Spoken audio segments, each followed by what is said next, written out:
Have you ever wondered who is the strongest kaiju in the entire Kaiju number 8 series? If your first guess is the one named after the series itself, well, by the time we reach the end of this video, you might just change your mind. But before we get started, there are a few things to keep in mind. First off, we'll be ranking a total of 15 kaiju, but we don't have any solid information on kaijus number 3, 5, and 7, so we'll be excluding them. Secondly, we'll also be ranking the users who wield the kaiju-derived weapons. And third, we'll be using a tier system that goes from S+, the absolute strongest, all the way down to D, the weakest. Now with that out of the way, here's a quick rundown of how kaiju work in this world. You see, every kaiju possesses unique abilities through a special organ called the uni-organ. The defense force extracts this organ to craft powerful weapons, but no matter how different they are, all kaiju share one common trait, their core. Destroying it is the only way to truly defeat them. And finally, a kaiju's strength is measured by its fortitude level. For example, a kaiju with a fortitude of 6.0 is so powerful that even a captain or vice captain would struggle in a one-on-one battle. Keep that number in mind. It's going to come in handy when we start breaking down their power levels. Now, let's begin with kaiju number 1. According to Director General Isao Shinomiya, kaiju number 1 was a fearsome kaiju whose attacks were inescapable. Kaiju number 1's retina allowed it to see through other living things and pinpoint their weak spots, as well as giving it enhanced vision.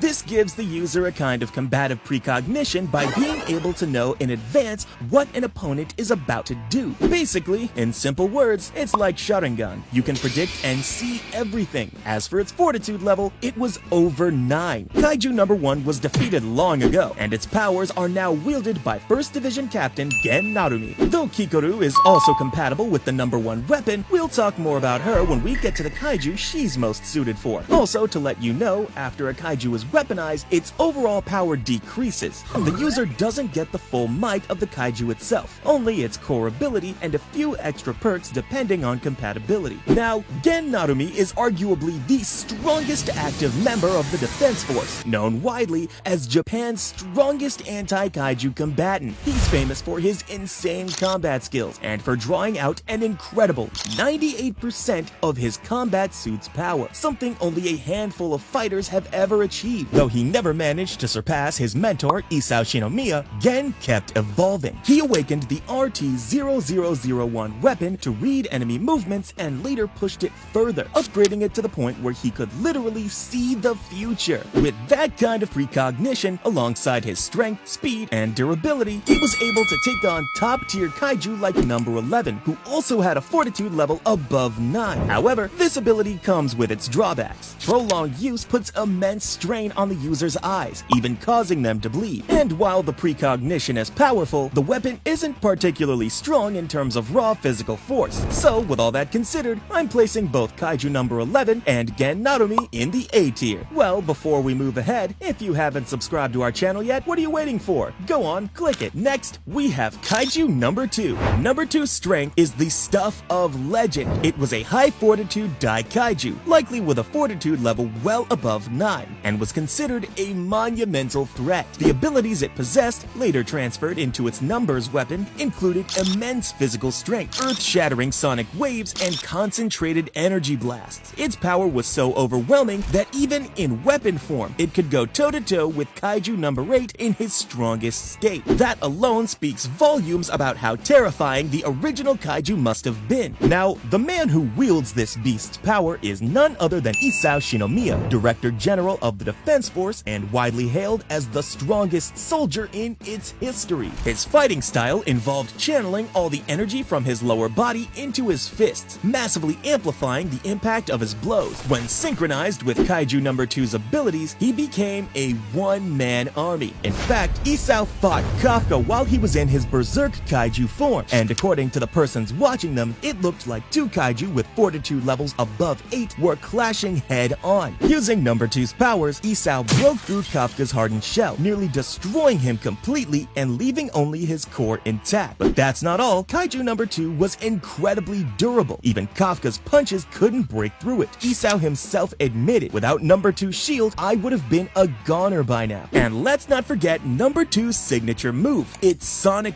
boom attack. When Isao and Kafka's punches collided, the resulting shockwave obliterated a shelter designed to withstand fortitude level 10 American kaiju. And here's the kicker, Isao wasn't even at full release at the time. But during his fight with Kaiju number 9, Isao completely overwhelmed number 9, who outright admitted even my powered-up body couldn't properly withstand that attack. So for Isao and number 2, both deserve S rank. Next up, Kaiju number 4. We don't know much about Kaiju number 4, but here's what we do know. It was incredibly fast and had top-tier aerial capabilities. Resembling a massive winged centipede, number 4 terrorized Japan with its ability to fly at supersonic speeds, using devastating hit-and-run attacks from above. Eventually, this kaiju was defeated and turned into a numbers weapon. Now let's talk about its users. The weapon created from Kaiju number 4 was first used by Kikoru Shinomiya's mother, and now it's wielded by Kikoru herself. And Kikoru? She's a special case. Born to 2 legendary high-ranking Defense Force officers, Kikoru was a prodigy from the start. What makes her even more impressive is her rare compatibility with multiple numbers weapons. She's shown to sync with weapons number 4, 1, 2, and 7. After receiving number 4 from Captain Gen Narumi, Kikoru's already insane physical prowess evolved even further. She became fast enough to fly across long distances at extreme speeds, and powerful enough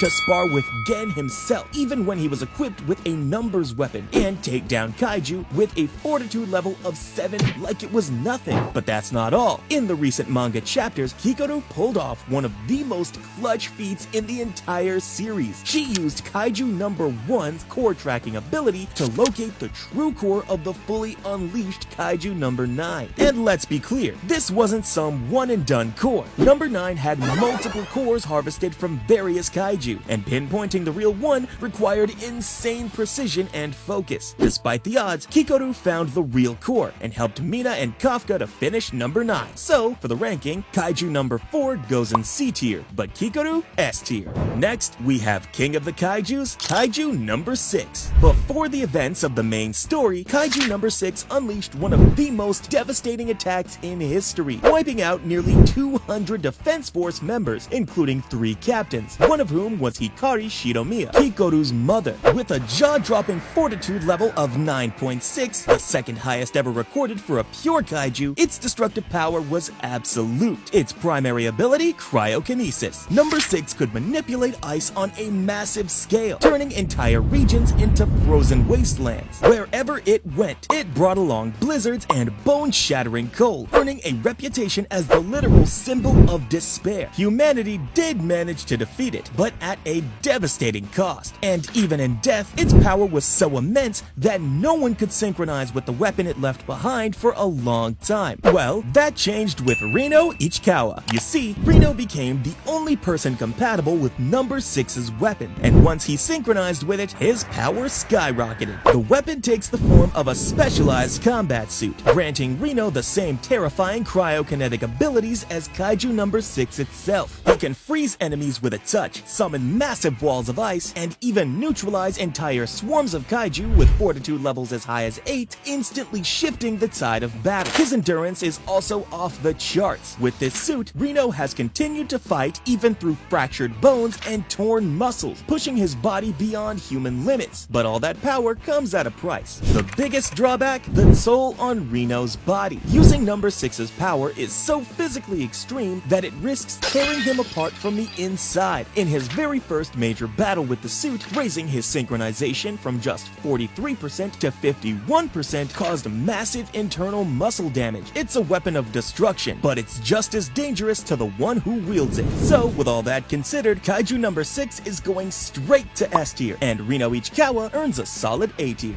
Next up, the one named after the series itself, Kaiju number 8. Okay, before we start explaining Kafka's powers, let's first answer the most important question. Who was that mysterious parasite in episode 1? Because technically, he is the original Kaiju number 8. You see, Kaiju number 8 was born when Kafka Hibino unknowingly swallowed a strange parasitic larva. But this wasn't just any creature. It was the result of 400 years worth of hatred, regret, and rage from fallen samurai who died fighting the Daikaiju during the Meireki era. These lingering emotions fused into a sentient kaiju organism, and that larva found its host in Kafka, granting him the power to transform into a humanoid kaiju. Essentially, he became a living weapon of vengeance, created specifically to battle other kaiju. At his initial awakening, Kafka's fortitude fortitude level was 9.8, making him one of the most powerful kaiju in recorded history. His raw strength alone is terrifying, but his versatility is what makes him so dangerous. In kaiju form, Kafka can atomize lesser kaiju with a single punch, move at hypersonic speeds, and casually dodge high-velocity attacks. His physical power is so great that his clashes with other powerful beings can shatter military-grade bunkers designed to withstand immense force. Not only that, his body is incredibly tough, capable of withstanding attacks that would vaporize other monsters, and if he does get hurt, he regenerates instantly. Later in the story, after uncovering the truth behind the 400-year-old curse and choosing to bear the hatred of the fallen samurai, Kafka's heart transforms into a kaiju core, and his body starts channeling the spiritual energy of those ancient warriors. That's when he unlocks his final form. In this state, Kafka can tank massive Meireki-era attacks without a scratch. His strength, speed, and durability escalate up to near planetary levels. The way he told Kaiju number 9 right before punching him in the face, "Let's move to that tower," and then hit him so hard that number 9 flew miles away? Yeah, I know, that felt like a Bleach reference. But the fact that Kafka could withstand number 9's punches and even send him flying while no one else in the defense force could even scratch him tells you exactly how broken Kaiju number 8 really is. And now, in the manga, Kafka has finally defeated number 9 as well. So I guess that's pretty much it. For Kaiju number 8, we'll obviously be ranking him S+.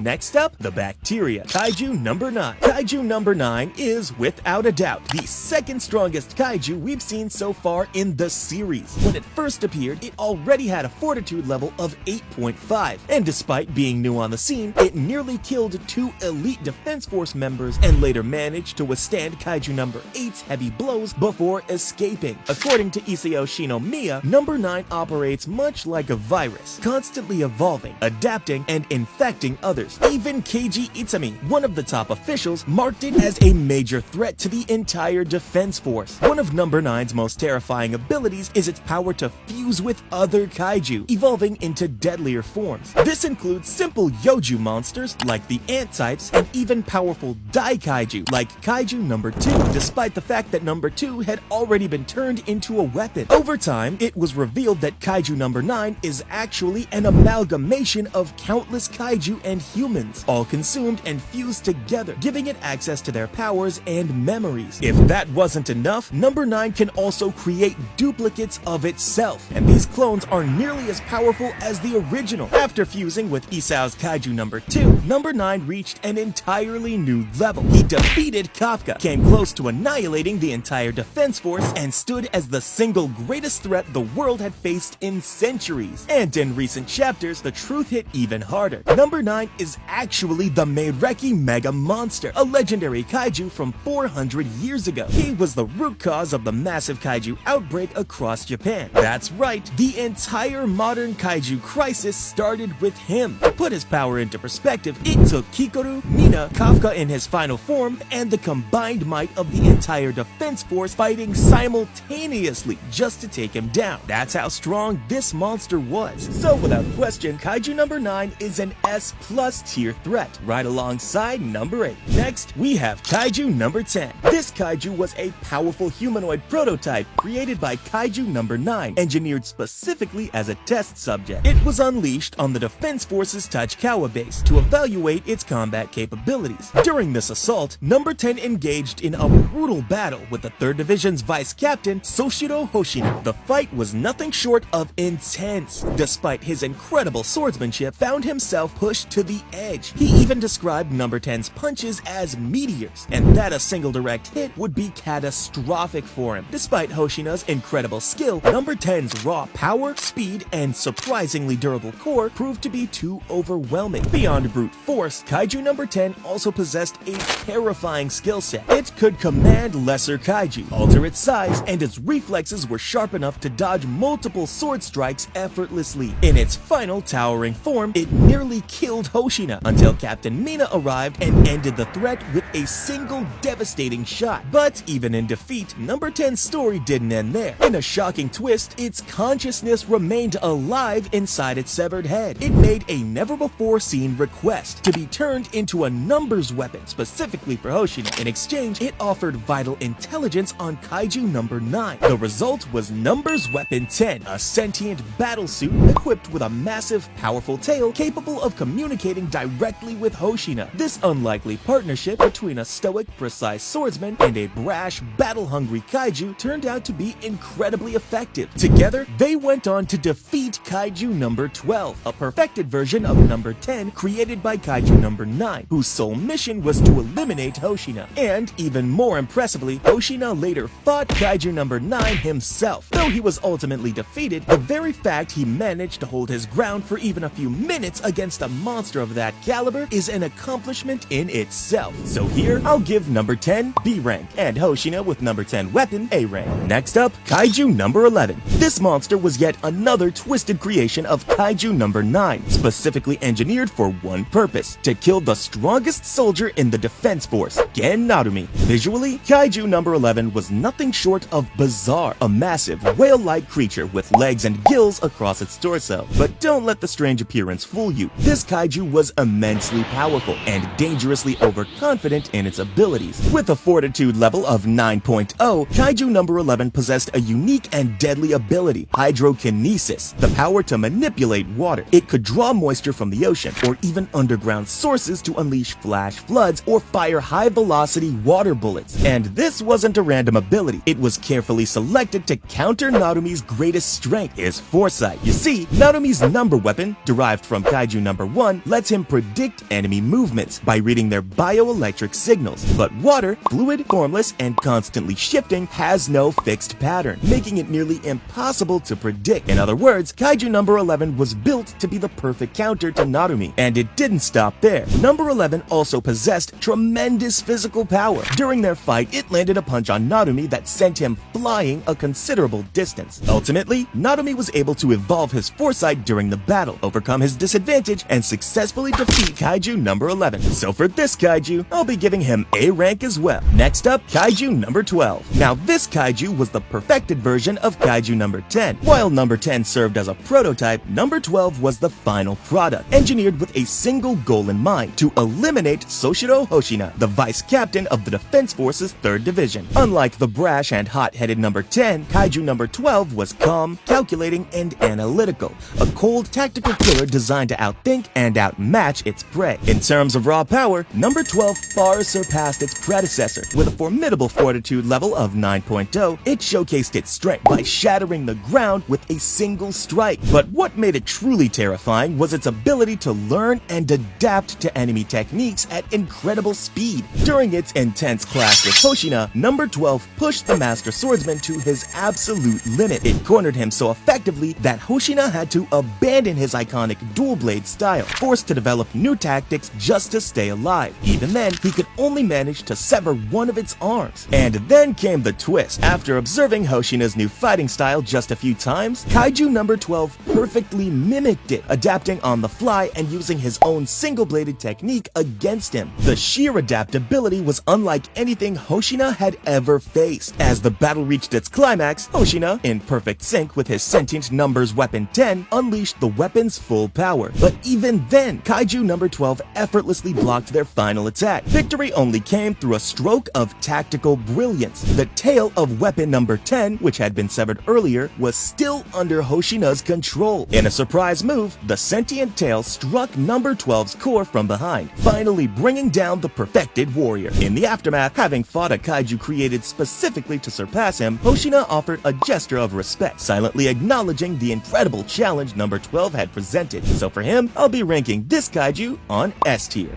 Next, we have Kaiju number 13. Again, this Kaiju was yet another part of the large-scale coordinated assault launched on the Defense Force. But unlike others, this one had a very simple obsession: running, running, and more running. That's pretty much all it did, but it did it with terrifying effectiveness. During the invasion, it clashed with members of the prestigious 1st Division, and it completely overpowered them. The battle left behind serious destruction, and the 1st Division got a real taste of despair. Rin Shinonome, the platoon leader, was so shaken by its strength strength that she declared its offensive abilities were off the charts, and even called it one of the strongest kaiju the Defense Force had ever faced. With a fortitude level of 9.2, it technically surpassed even Kaiju number 6, the former king of kaiju. But here's the twist. Despite all that hype and destructive power, Kafka obliterated it with a single punch. No struggle, no epic clash, just boom, over. So yeah, for a kaiju that didn't even last one hit against number 8, I don't care what its fortitude level says, it's going in the C tier. Next, we have Kaiju number 14. This kaiju was deployed with a very specific mission: to eliminate Mina Ashiro, the captain of the Defense Force's 3rd Division. Its entire design was meant to be the perfect counter to Mina's long-range combat style. It had 2 main abilities. First, teleportation, which made it an absolute nightmare for a sniper like Mina, who depends on keeping her enemies at a distance. And second, it could fire a powerful energy beam from its mouth, capable of causing massive destruction in a single blast. On paper, it was a serious threat. It had a fortitude level of 9, putting it among the elite tier kaiju. But then came the actual fight, and it was over in a flash. Mina, in classic badass fashion,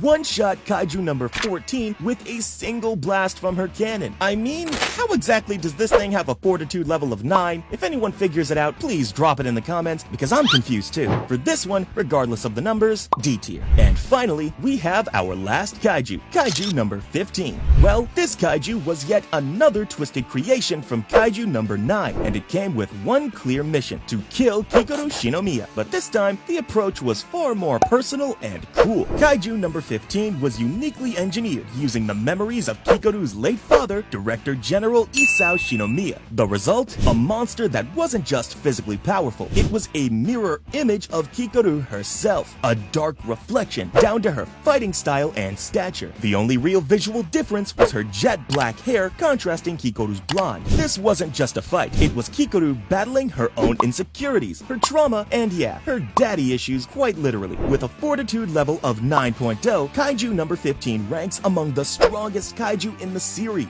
It demonstrated overwhelming strength, one-shotting multiple Defense Force members without breaking a sweat. The battle between number 15 and Kikoru was intense, as it kept up with her speed and even dodged her fastest attacks, pushing the prodigy to her absolute limits. But the real danger wasn't just physical. Kaiju number 15 had a terrifying psychological weapon. It could connect directly to the minds of its opponents, forcing them to relive their most painful memories. It used this to try and break Kikoru mentally, drowning her in grief and regret in a ruthless attempt to shatter her will to fight. And for a moment, it almost worked. But at the breaking point, Kikoru found strength, not in herself, but by thinking of Kafka Hibino. That bond gave her the clarity to push through the mental assault. With her resolve reignited, she delivered a decisive final blow, defeating Kaiju number 15 once and for all. So, keeping everything in mind, I think A rank will be fair here. Click on this video next, where we ranked anime's strongest form by who they can defeat. Go on, check it out.